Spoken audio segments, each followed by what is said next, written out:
Davor Mandić. Prodajem 3. 3 je savršen broj. Između 2 i 4. Također savršenih brojeva. Kada kažem 3, ja se uduplam, pa se još malo dodam. Onda se oduzmem od 4 i opet sam 3.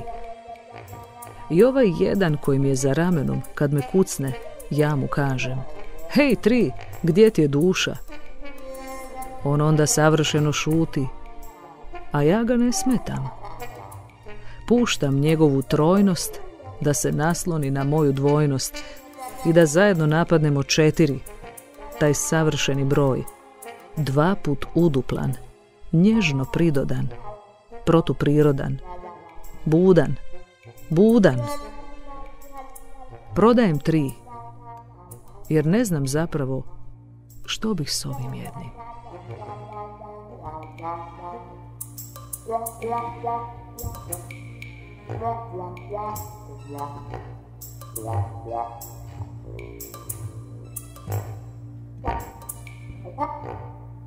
Yeah.